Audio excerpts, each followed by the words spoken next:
Can't get enough of all things political? Well, you're in the right place because today we're looking at some of the best political dramas that you can watch and stream right now. I'm the President of the United States, not the President of the people who agree with me. It feels it's all about to erupt. She opens her mouth and hand grenades come out. She wants to tear down the temple. Let's go for it. What the hell is she doing? I won't go quietly. I'll battle till the end.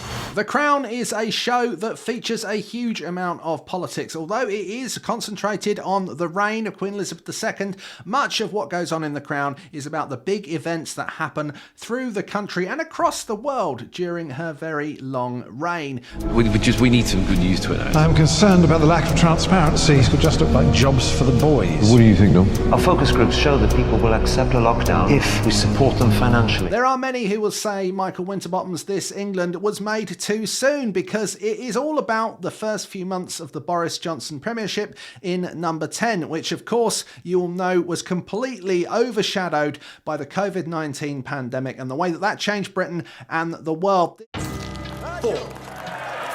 Liberal Party. What's your name? Norman, sir. 34. Jeremy Thorpe is elected leader of the Liberal Party. He was the hell.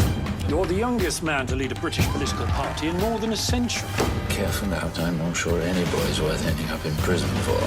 This is a political drama and a fascinating story based on history, which is written by Russell T Davies, who of course is now once again the showrunner of Doctor Who, but he's one of the great writers of the modern age, and this is a beautifully put together story that stars Hugh Grant as Jeremy Thorpe, the Liberal MP who becomes caught up in a scandal around an affair with Norman Joseph, who is played with aplomb in this series by Ben Whishaw.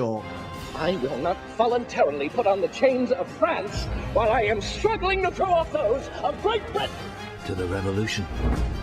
War has been this administration's policy from the beginning. Is it your purpose to destroy everything we've accomplished? You're trampling on the Constitution. I am no mad puppet. One of the great HBO miniseries, and that's saying something when you think about the back catalogue of HBO. John Adams is a show that charts the first 50 years or so history of the United States of America. Starring Paul Giamatti, this 2008 series has an incredible cast and an incredible story to follow. Moving towards the critical phase in the election. Right now, everything depends on keeping a straight face.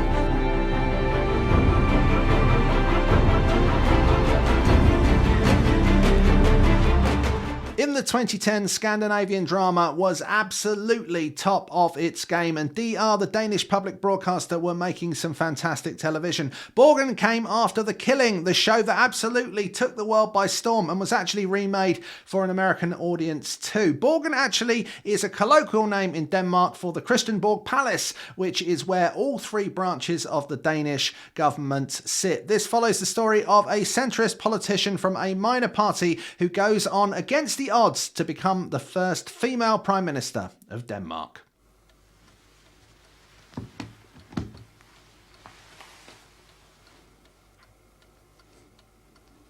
Even the longest, the most glittering reign must come to an end someday. The UK version of House of Cards is perhaps one of the greatest political dramas ever to have been committed to television tape, which is probably what it was made on. It's adapted by Andrew Davies, who of course is a huge name in British television, from a Michael Dobbs novel, and it tells the story of Francis Urquhart, who is an MP who is played by Ian Richardson, and he is on a mission to bring down the Prime Minister. Everything you do This morning. Everything you do says, for God's sakes, Leo, I don't want to be a one-term president. Did I not say put our guys on the FEC? No, sir, you did not. Leo? You said, no, you said, let's dangle our feet. If ever there was a television show that would make me want to be a politician, and to be honest with you, I don't think there's very much that could make me or many people right now want to be politicians, it would be watching The West Wing. Unfortunately, I fear that it wouldn't be quite like it is in Jed Bartlett's West Wing, a place that is filled with some of the cleverest people you will ever meet, who speak like they've had brilliant scripts written for them by the great Aaron Sorkin. This is a place full of intelligence, of snap snappy wit, of great ideas and of getting things done.